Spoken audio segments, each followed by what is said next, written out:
Salve, moçada, tudo bem? Sérgio Espanhol aqui, diretor e grão-vizir do Núcleo Jornalismo. Alexandre Rico por aqui, diretor editorial do Núcleo. Ô Rico, gostou da musiquinha de introdução aí? Curtiu? Gostei, cara, curti. Eu já tinha ouvido um pedaço, né? Você tinha me mandado ouvir um pedacinho, mas é maneira. Sim, a gente trocou uma ideia com o pessoal lá da banda Bufo Borealis e eles cederam o uso dessa música aí para a gente utilizar no podcast. Então, um agradecimento pro pessoal do Bufo Borealis, banda aqui de São Paulo. E também queria fazer um agradecimento especial para Camila Mazzini, amiga nossa aí, já fez coisa com o Núcleo, já ajudou pra caramba a gente aqui, ela que fez essa ponte com eles, então obrigado aí, Camila. Ficou bem legal, valeu, gente. Queria falar também um pouco do feedback dos ouvintes, como sempre, turbilhão de feedback, a galera gosta, a galera quer opinar, e eu acho O que tem pessoal mesmo, gosta de criticar. Várias gosta de... críticas, sugestões. É isso, mas tem que mandar, não pare de mandar, porque isso a gente tem Ah, a que gente transformar gosta. o negócio, tem que transformar o negócio em uma coisa boa e o feedback é muito bom. Um feedback que a gente recebeu aí, que acho que vale a pena explicar mesmo, porque a gente faz muitas coisas improvisadas aqui, foi o Davi Drummond, que é o irmão da nossa CEO, Jade, falando que a sessão porradaria devia ser uma sessão eu brigando com você, ele achou que fosse ser isso. Mas eu me sinto a necessidade de explicar que não é isso, porradaria, na verdade, é a gente dando porrada aqui pra fora. Se eu for tretar com você, aí, mano, não vai sobrar nada, entendeu? Vou moer você na porrada, entendeu? É bom que eu tô ouvindo a explicação também agora, né? Porque, Davi, pra você ficar sabendo, eu fiquei sabendo do nome no ar também. Quem sabe faz ao vivo, a gente improvisa, faz um monte de coisa aí. Aqui vai acontecer assim, ó. Quando você menos esperar, vai ter uma sessão nova, vai ter outras coisas. Música não, música a gente já achou um negócio bem legalzinho aqui. Obrigado de novo, pessoal do Bufo Borealis aí. Queria fazer um chamado aí pra galera também, dia 29 de agosto, sábado, das 9 às 13 horas, vai rolar a oficina de zines para criar futuros humanos, com a Lívia Aguiar, parceira nossa. Vai ser muito legal, estamos nas últimas vagas disponíveis. Se você ouvir isso antes do dia 29/8, faça inscrição, cola lá, vai ser muito legal, meu. Fazer um negócio manual, tirar o olho da tela, entendeu? Ter um resultado físico para você mostrar aí seus amiguinhos e amiguinhas. Olá, eu sou Lívia Aguiar, sou comunicadora, artista gráfica e dou oficina de zines há 10 anos. A convite do Núcleo, no dia 29 de agosto, eu vou facilitar a oficina de zines para inventar futuros humanos, em São Paulo.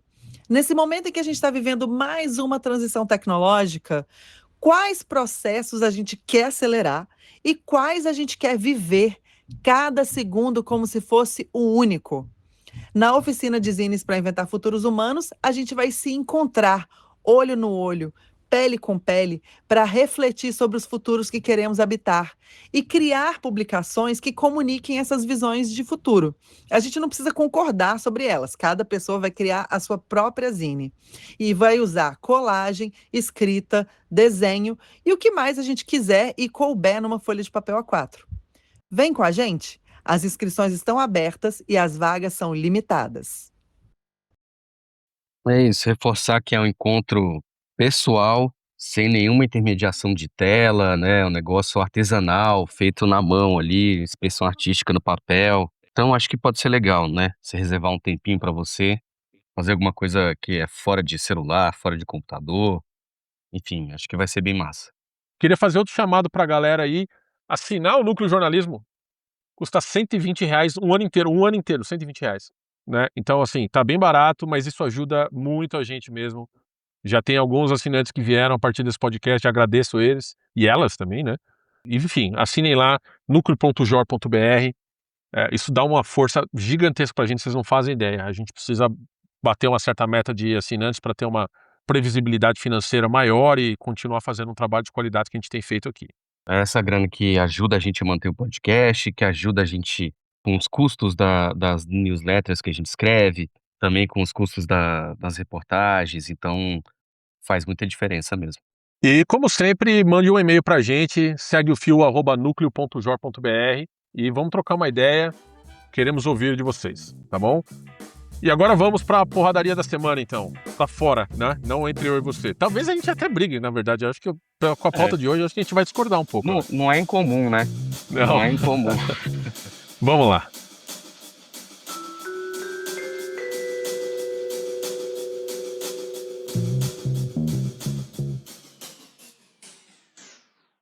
todo mundo está realmente cansado de redes sociais, né? A gente se vê cada vez mais perplexos, cansados, irritados, como se sobrecarregados de conteúdo de redes sociais, de gente tentando irritar, de gente tentando passar desinformação, fotos e coisas que você não quer ver, mas mesmo assim a gente acaba voltando para as redes sociais para, enfim, como parte do nosso costume diário, né? Se tornou um hábito.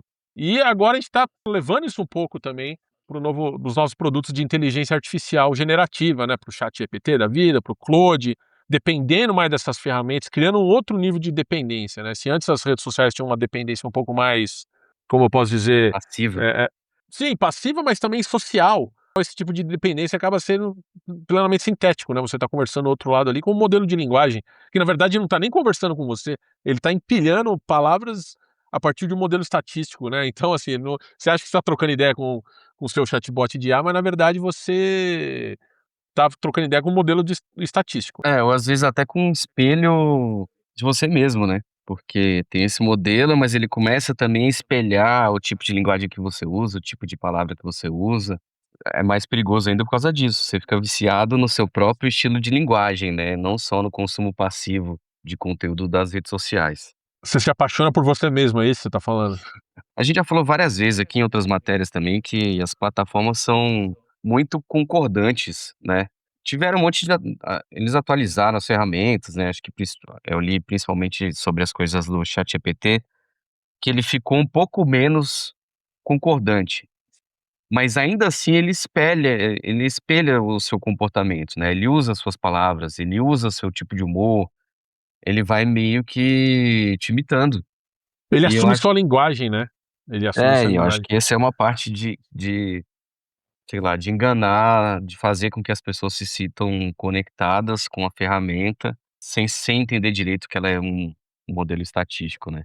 Achando que essas ferramentas estão de alguma forma racionalizando. Cara, isso é muito interessante você mencionar isso, porque ele volta para a questão fundamental que alguns cientistas, especialistas, têm se perguntado, né, inteligência é a mesma coisa que linguagem? Porque esses modelos, eles têm linguagem, né, mas eles têm inteligência de verdade? Né, quando eles falam de volta para você, isso que eles estão trazendo para você é alguma forma de inteligência? Ou eles só estão falando de volta para você a partir de uma linguagem assumida por eles, né? Seja na sua ou seja nos textos e conteúdos nas quais eles são treinados. Tem um texto muito legal no The Verge que chama Large Language Mistake, que é um cara que chama Benjamin Riley, que é um especialista em educação e tal, Sim. tecnologia para educação. Ele argumenta basicamente que inteligência e linguagem não são a mesma coisa, né? Inteligência pode partir também da linguagem, envolve linguagem, mas inteligência é algo além. Tem muitos seres inteligentes que não têm linguagem, né, particularmente, ou que podem ter capacidade de inteligência e não têm essa linguagem. Então é Sim. interessante a gente ver como isso se desenvolve, né, nos modelos agora, né. Eu acho que para além dessa discussão meio científica, mesmo se elas fossem a mesma coisa, não é exatamente o que as pessoas, acham que não é a inteligência que as pessoas acham que essas plataformas têm, né.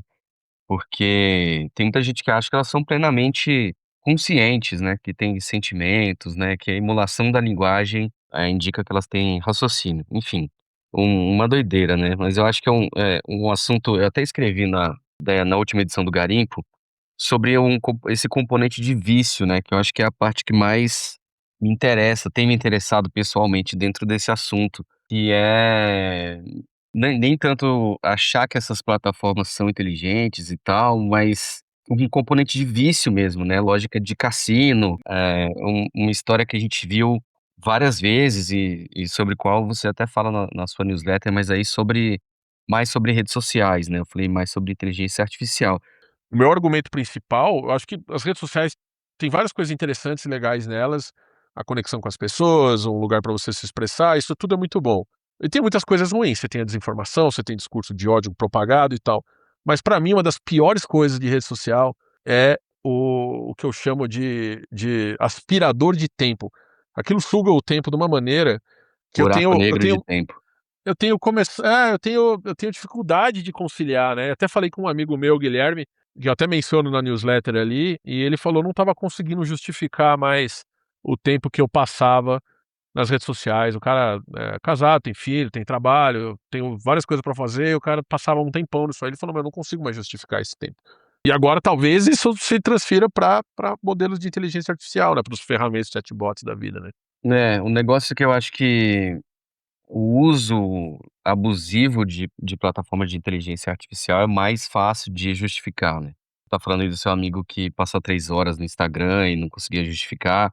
É difícil mesmo, né, até quem usa esse tanto de tempo sabe que tá tendo a atenção sugada, que tá perdendo bastante tempo. E eu acho que a gente não tá achando a mesma coisa sobre ferramentas de inteligência artificial. Eu acho que é socialmente justificável, assim, se você tá trabalhando muito tempo usando uma ferramenta de inteligência artificial.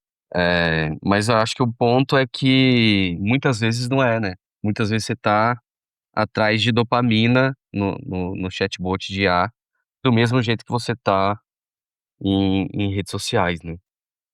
Essas plataformas tem muito dos engenheiros que vão trabalhar nesses grandes modelos de linguagem, nas OpenAI da vida, Anthropic, até no Google, tem uma dança das cadeiras ali. Esses engenheiros foram muitos desses caras que montaram as plataformas de redes sociais também, né. Sim, A OpenAI e a Anthropic levaram um monte de gente da Meta, né. Então, o Google tinha muitos engenheiros também de front-end, essa galera que está desenvolvendo a aplicação mesmo, não o modelo necessariamente, mas a aplicação.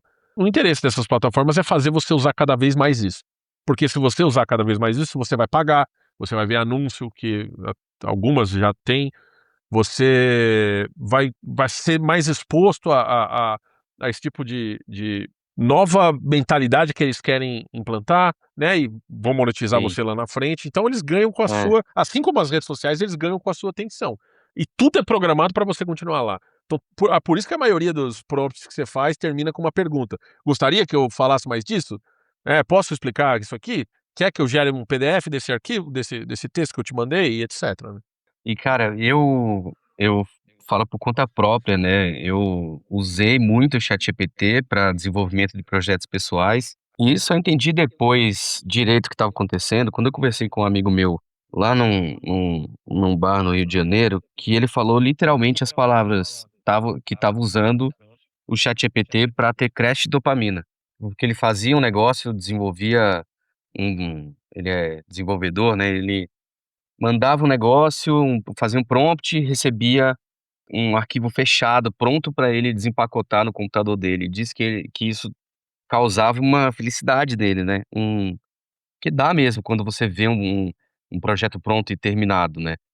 Mas, ainda mais quando você pula todo o processo de desenvolvimento extremo, que normalmente um projeto tem, né, você fica tendo várias mini entregas o tempo todo, né. Só depois que ele falou isso que eu me liguei que eu estava fazendo a mesma coisa. E se você para pra pensar, é a mesma lógica de rede social, né.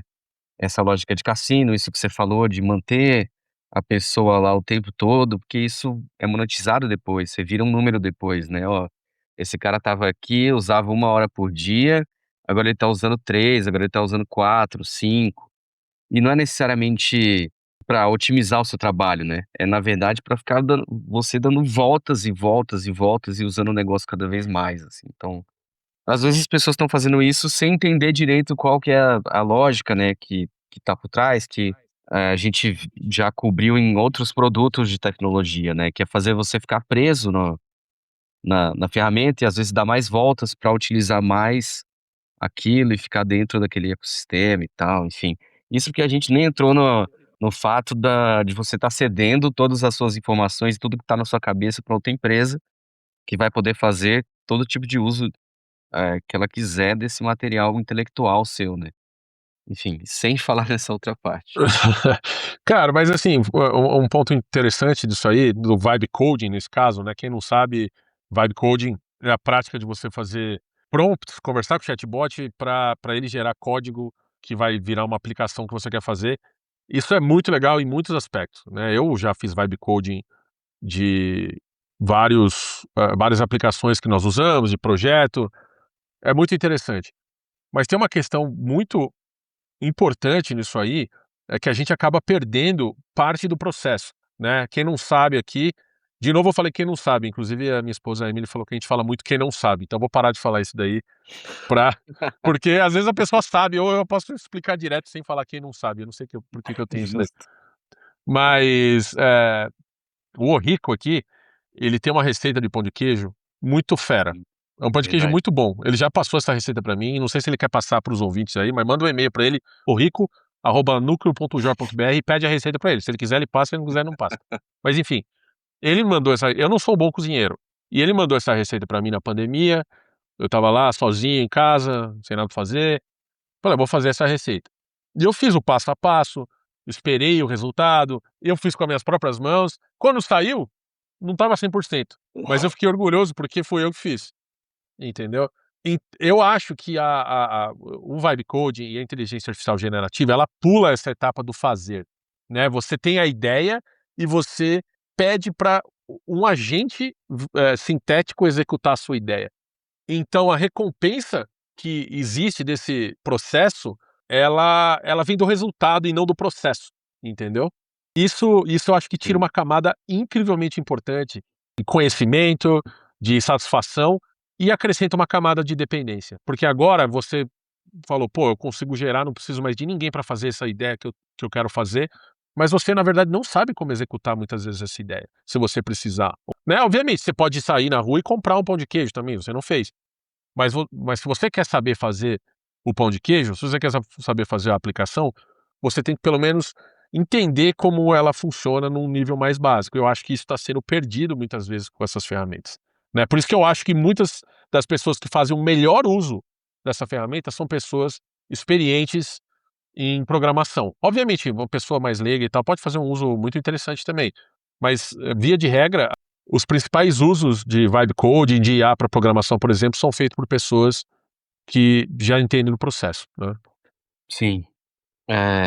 Voltando nessa história do pão de queijo aí, é que, pra mim, o processo de fazer é quase tão importante quanto a fase de comer um pão de queijo, Claro. né, ter um projeto completo e tal, enfim. E é o seu pão de queijo, né? É um pão Sim, de queijo que você fez, porque se você quiser, você sabe comprar, né? exatamente. Ou mandar fazer, né. Justamente essa parte de se concentrar só no fim, que é a parte que é teoricamente que a gente, costuma achar que é a parte prazerosa, né, do fim, do pacote pronto, do projeto feito. Isso tem um uma carga de dopamina muito alta, né. E, eu falo inclusive na edição do Garimpo que já tem gente estudando mesmo cientificamente e clinicamente vício em ferramenta de inteligência artificial. E acho que é natural a gente pensar nisso, né. Eu até cito ali o programa que o Instituto de Psiquiatria da USP tem, que é tratamento de vício em celular, vício em tela, vício em videogame. Tudo isso já existe e já é tratado há talvez décadas, não sei, mas há muitos anos pelo menos. Enfim, e aí eu acho que faz todo sentido começar a pensar em inteligência artificial nesse meio bolo aí, né. Inclusive o artigo que eu cito lá, fala que a inteligência artificial é mais perigoso ainda, porque rompe essa barreira da passividade, né, você não é mais um consumidor passivo de conteúdo como você é com tela, internet, videogame, é meio que uma extensão da sua mente, né. Você terceiriza para uma empresa de tecnologia uma parte dos seus pensamentos, uma parte dos seus projetos, e isso é muito difícil de entender quando que tá virando prejudicial, né, porque de novo, isso pode ser disfarçado como trabalho, como interesse, como outras coisas, né. Enfim, isso é um complicador bem alto. Tem um texto que eu gosto muito, é um dos melhores textos que eu já li sobre o assunto, que é do James O'Sullivan, que é um irlandês, pesquisador, professor, etc. Chama The Last Days of Social Media, né? Que ele fala sobre o vazio de conteúdo dessas redes sociais, ou o esvaziamento de conteúdo dessas redes sociais. Que a gente já está conseguindo ver nos chatbots de IA agora também. Porque o conteúdo por conteúdo acaba se tornando irrelevante, né? Se você gera um negócio simplesmente porque você pode gerá-lo, né? Qual que é a utilidade daquilo? Eu Sim, tenho um monte de projeto, um monte de coisa que eu usei IA para fazer que está totalmente abandonado, porque eu não vi relevância naquilo. Ah, eu tenho o poder de fazer, eu tenho a ferramenta para fazer isso. Mas para que eu estou fazendo isso, né? Não tem a intencionalidade ali. E o conteúdo de internet cheio de publi, cheio de lixo de IA, cheio de coisas que a gente não quer ver, acaba trazendo esse esvaziamento. Ele tem até uma frase muito legal, né, que ele fala: "Estamos nos afogando no vazio".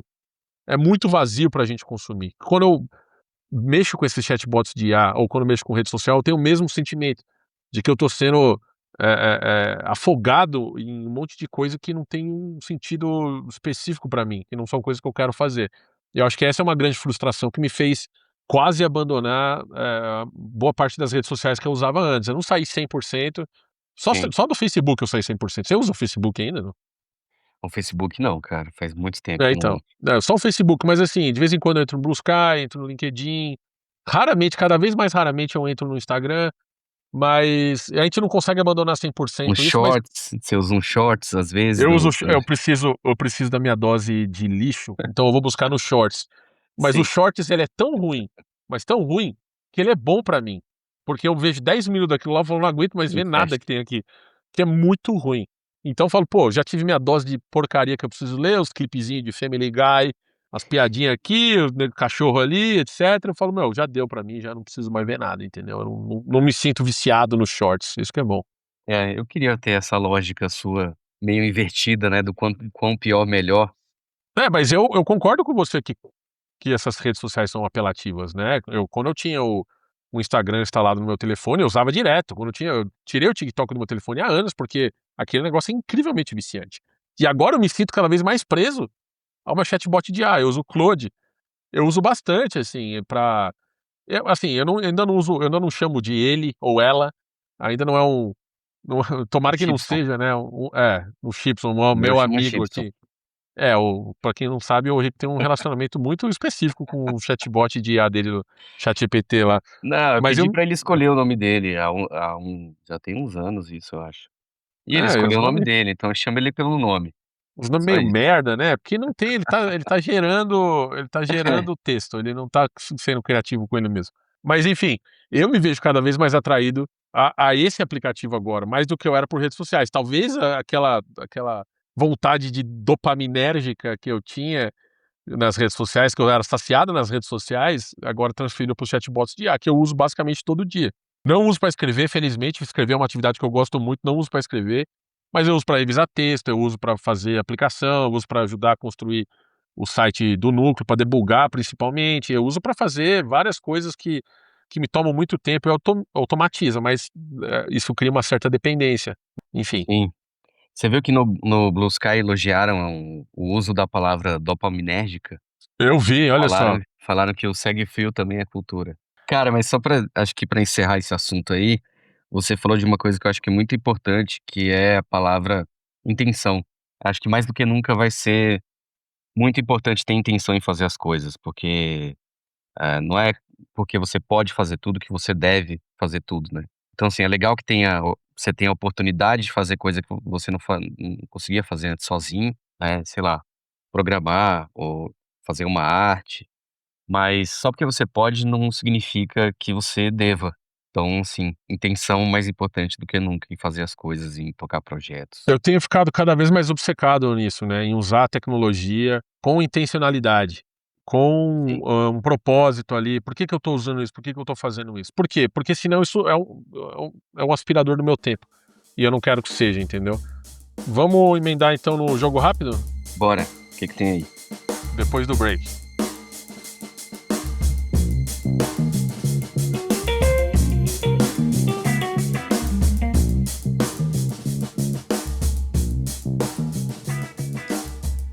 Opa, voltamos aqui. Ó, a gente tá falando de porradaria, né, e tal, essa é uma sessão do jogo rápido, pode ter porradaria também, tá.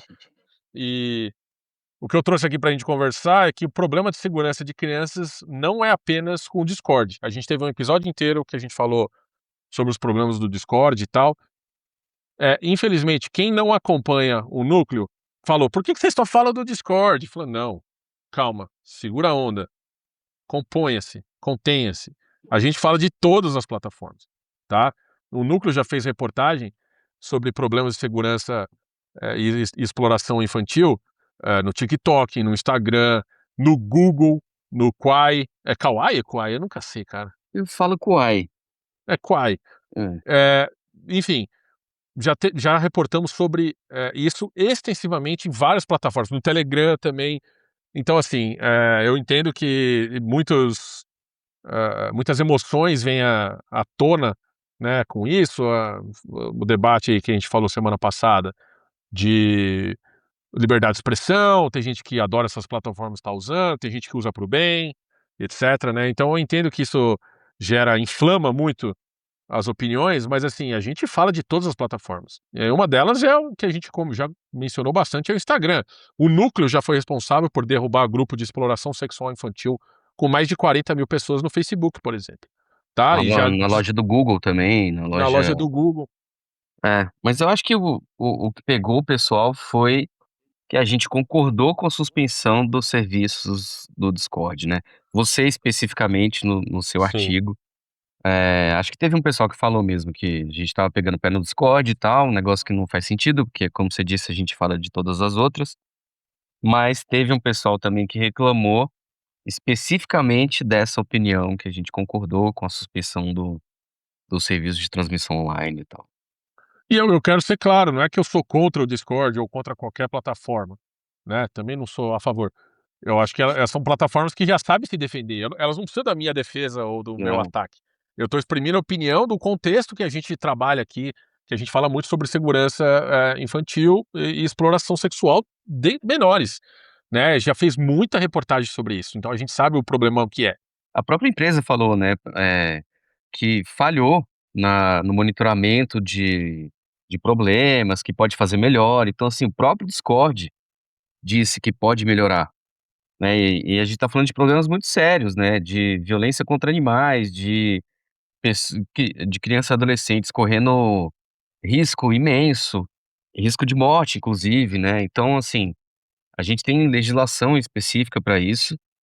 E as próprias plataformas estão no caso, o próprio Discord está dizendo que sim, precisa melhorar, né.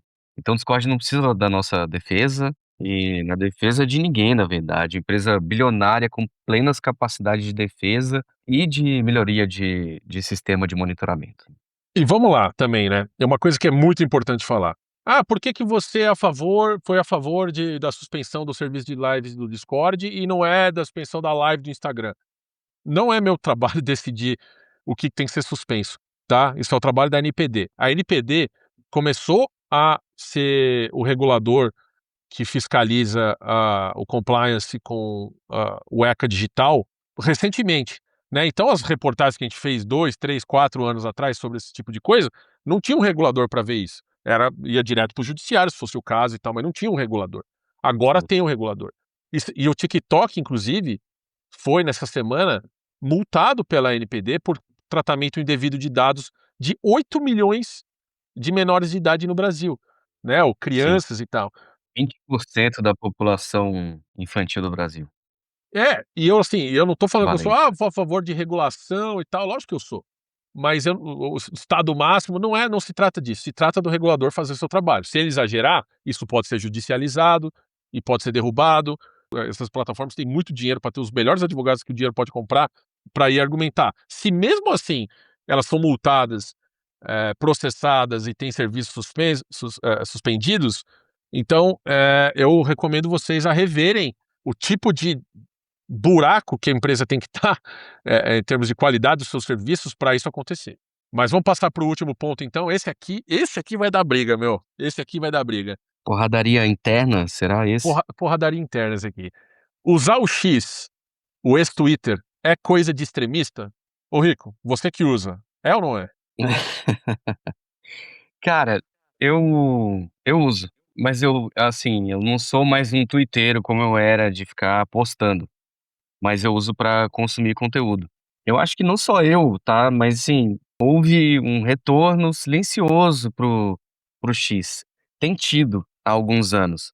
Eu tenho visto que tem perfis que estão voltando a funcionar. Assim, não tô falando: "Nossa, tá lindo, maravilhoso, livre de qualquer tipo de problema". Não, ainda tem um monte de robô, ainda tem violência, ainda tem um monte de coisa, tá? Mas eu acho que dá pra usar sem ser taxada de extremista. Eu posso usar a ferramenta sem concordar com Elon Musk, assim como eu posso usar o WhatsApp sem concordar com o Zuckerberg, né, você É tá isso que um concordando. extremista diria, né. Tô brincando, tô brincando.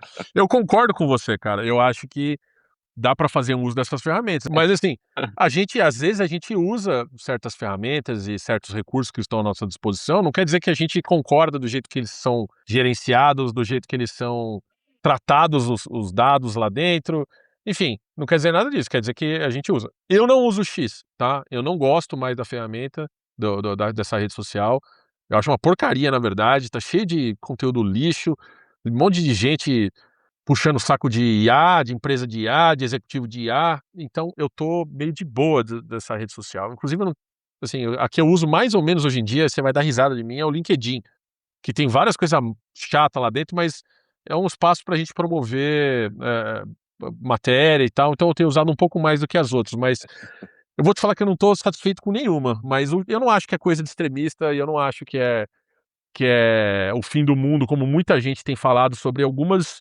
organizações que voltaram a usar essas ferramentas, né. É, cara, tem coisas que eu gosto muito no X, tipo, o recurso de notas da comunidade é muito maneiro, falando sério, assim, é muito maneiro, porque nenhuma outra rede social tem um aviso tão rápido e tão óbvio de que aquela notícia é falsa.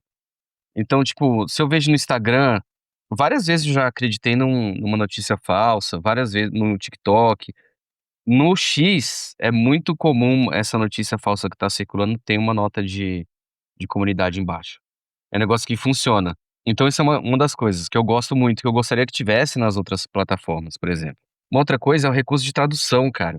Eu acho que o Twitter é um dos únicos lugares, um dos últimos lugares onde a conversa acontece em grupo ainda, né, no TikTok, no Instagram, você tem ali cada influenciador fazendo seu conteúdo e as conversas acontecem embaixo do post dessa pessoa.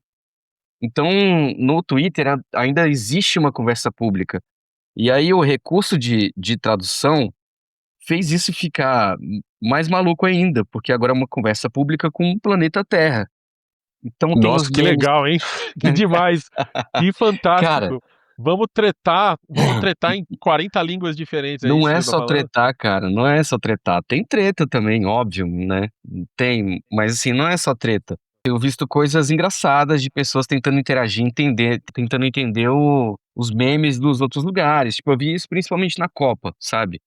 A Sim. diferença das coisas da Copa no Twitter para as outras redes era imensa. Nas outras redes cara, esse conteúdo individualizado que é muito chato, que é clonado ao extremo, que é muito, muito tedioso. E no Twitter é um negócio que os memes começavam a circular meio que publicamente, assim mesmo. E eu via várias pessoas tentando entender os memes do Endrick, do Ancelotti, tipo, falando: "Cara, que" os japoneses comentando e se interagindo com os brasileiros. Tem umas coisas da hora também no Twitter ainda, sabe. Cara, já não É, tenho mais paciência pra isso, velho. Eu não tenho, não sei se é a pandemia que tirou isso de mim. Eu gostava pra caramba.